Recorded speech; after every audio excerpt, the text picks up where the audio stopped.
We all want 2023 to be an awesome year. And it can be, through simple actions. I love the topic of habits, but let's be honest, it can get overwhelming sometimes. There are articles telling us to change our lives in a matter of seconds, as if it were no biggie. I'd love to meditate for 2 hours every day and read 2 books a week, but I'm sorry. I only have 24 hours and other tasks to do. That's why I started implementing microscopic habits in the past few years. They never took much time away and didn't drain my energy like some other habits do. But above all, they've tremendously improved the quality of my life.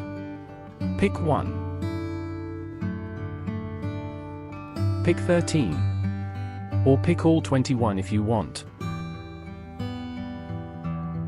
You don't need to do all of them all the time.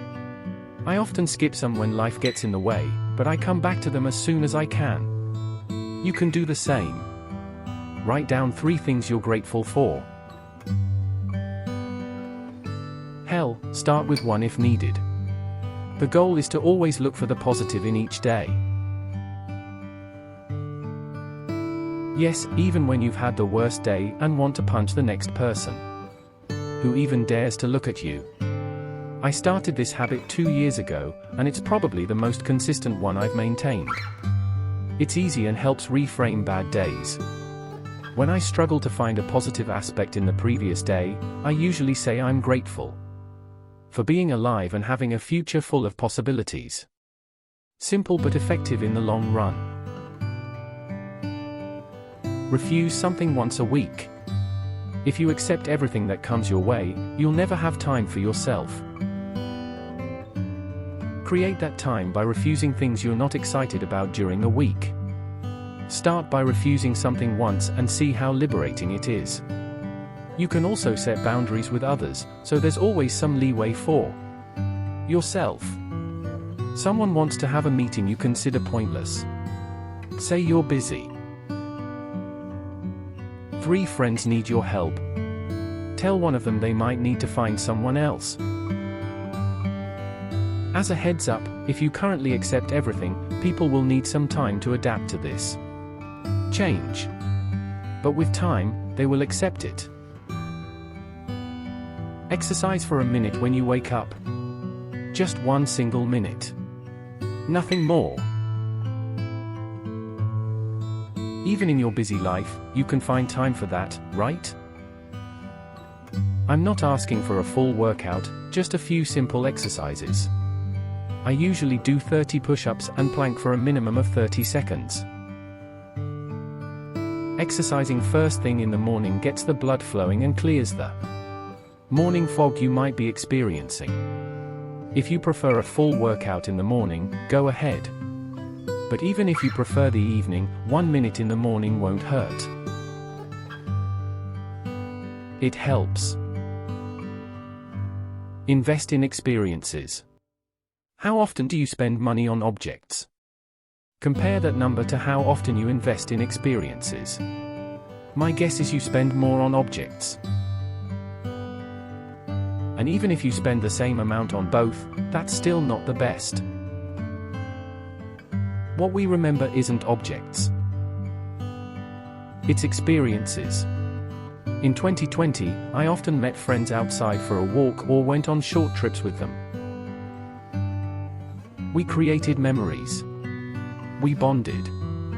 In 2023, I plan on increasing that even more. Organize your home. If you've never done it, give it a try. Whether you have space or not, you can easily reorganize your home. How you do it depends on what you do at home. For me, I have designated different spaces for different tasks: reading, working, meditating, sleeping, gaming, and so on. When I play computer games, I move my computer to the dedicated gaming spot. Throw things away. If you've never consciously made an effort to throw away something you've kept because it could be useful, then try it today. It's liberating. You might develop a taste for it and keep doing it. Or you might want to throw away 465 items like I did last November following the minimalism game. Either way, there's a lot of rubbish you could throw away that creates space. There's also a lot of stuff you're hanging onto even though it doesn't deserve it. My 11-year collection of the monthly free magazine, Korea, definitely didn't need to stay. Neither did my broken nunchuck. Manage your money. This is not just about investing, although that's also a good habit. This is about knowing where your money is coming from and where it's going. Most parents have this somewhat figured out, but I've seen many other people completely ignore this. It doesn't take long. You can use a free app like Money Manager, enter your income and then automate regular incomes and expenses. Once that's done, simply enter your other expenses and their categories with a few taps. Soon enough, you'll know where you spend your money. Simple, and it doesn't take more than a few seconds. Stand up every hour. This is, without a doubt, the hardest one for me. It's simple and I know it's good for the body, yet I can't seem to remember. Notifications don't work, and even if I remember to stand up while writing, I don't want to break my flow. On paper, this is among the easier, tiny habits to establish. Yet, it's so hard to remember because we haven't done it for most of our lives. We've stayed seated for hours on end for hundreds of thousands of hours. Change that. Follow this simple proverb. I live my life by quando on a pas de tête, on a des jambes. This means, when we have no head, we have legs. It might seem weird, but I use it as a way to accept whatever happens. Most often, it's about forgetting something and having to go back home to get it. Don't get angry when you can't find your keys or forget to buy your wine at the supermarket. Remind yourself that you have legs and do what needs to be done. Accept that what's done is done. All you can do is move forward. Ask open-ended questions. Apart from a few topics, I'm not a great talker. I've gotten better with a simple trick. I ask open-ended questions as often as possible. I become a child asking why, where, when, who, what, which, and all sorts of such questions. Sometimes the situation doesn't allow for it, but most often it does. Ask open questions whenever you can, and you'll be seen as a better conversationalist. Why? Because you help keep the conversation going, and people love talking about themselves. Turn off notifications. Start with an hour a day. If you can go longer, do it. This isn't as hard as you think. The only reason you're not doing it is that being reachable has become a habit. That's a habit you need to change. It takes about 25 minutes to regain your focus, even if you only glance at a notification for a second. Disable notifications for an hour, and you'll be able to accomplish a lot more. I've become addicted to it, so my notifications are off for 2/3 of my day now. Prepare your clothes. Simple but effective. Why waste some of your precious mental energy in the morning when you could use whatever's left from the previous night? It doesn't disrupt your daily life, yet it helps you conserve your energy for what matters. Awesome, right? Watch the news less. Chances are you already started doing it in 2020 to avoid the chaos that year brought.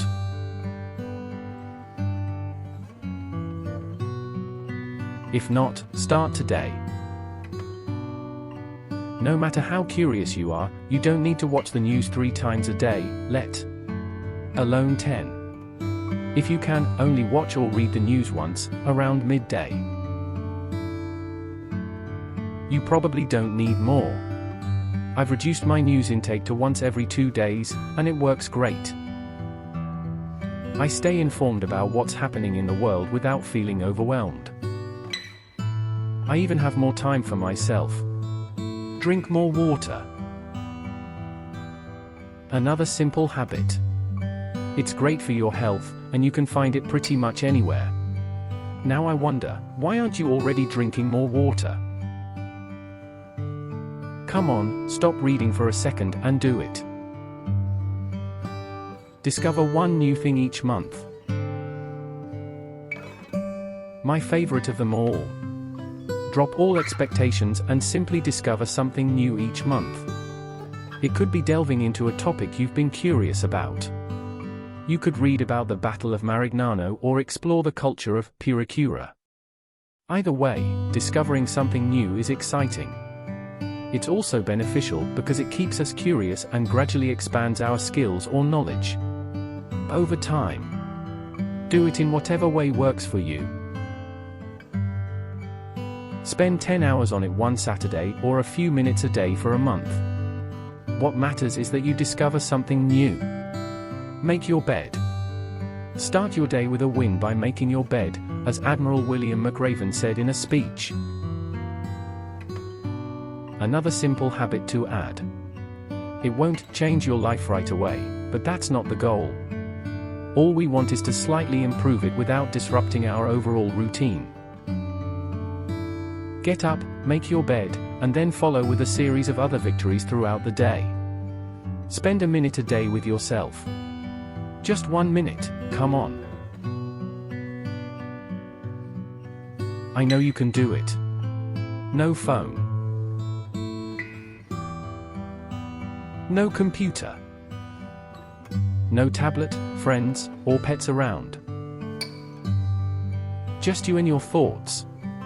Do this even on the toilet if you have to. Doing this for a minute won't change your life, but it'll help you start being aware of your thoughts, instead of being on autopilot. Start with a minute and increase it as you go. Ponder your thoughts. Talk to yourself. Simply accept whatever your thoughts are and move on. Self-awareness is highly underrated in our world. Ask yourself if what you're doing is worth it. There are many actions we take that don't matter. To be more precise, many aren't worth our time. We complete them and move on, only to realize a week later how much time we wasted on them. If you had 2 months left to live, would you spend them binge-watching The Queen's Gambit on the couch? Or would you be writing that masterpiece you've always wanted to? If a task takes 2 minutes, do it right away. There's a lot of advice about doing anything that takes less than 5 minutes right away. I disagree. 5 minutes is still quite a long time and can disrupt the rest of my schedule. Instead, I've set 2 minutes as the limit for immediate action. If it takes 5 minutes, write it down and hang it in front of you. Then do it within the next hour and a half. This gives you some leeway while preventing you from procrastinating for days. Take care of your posture. A poor posture has many long-term repercussions. I've had a hunched back for so long that I struggle to keep it straight now. I forget about it all the time, but whenever it comes to mind, I sit up straight again, like I just did when I started writing this part. A little effort goes a long way. If you still have good posture, treasure it and take notice when it's not the case. If you have poor posture, hang reminders around. For a while, my phone's background picture was a simple sentence: stand straight. Read for 15 minutes a day. I know this one takes a bit longer, but it's worth it. As Jim Kwik says all the time, leaders are readers. It's not just leaders, it's everyone who wants to live a better life. Whether you read fiction or non-fiction doesn't matter. Both have their advantages. What matters is that you read. And if you can't find 15 minutes each day, then aim for 1 hour and 45 minutes a week. It's just a start, but it's more than what most people do. After all, a survey in 2019 found that 70% of US adults hadn't been in a bookstore in the last 5 years. There are big, difficult to implement habits. And there are small, easy to implement habits. I love both, but it's clear that the latter ones are easier to adopt in our already seemingly busy lives. Considering everything, they are also life-changing in the long run. The only challenge with them is that their impact is not immediately noticeable. It's easy to drop them because we don't see how useful they are. However, if you stick with them long enough, your life will improve. 2023 can be that year. You can start changing your life. You can find happiness through small changes. Hey, you can even start today. Go ahead. Stand up and throw something away to get started. It's only the beginning.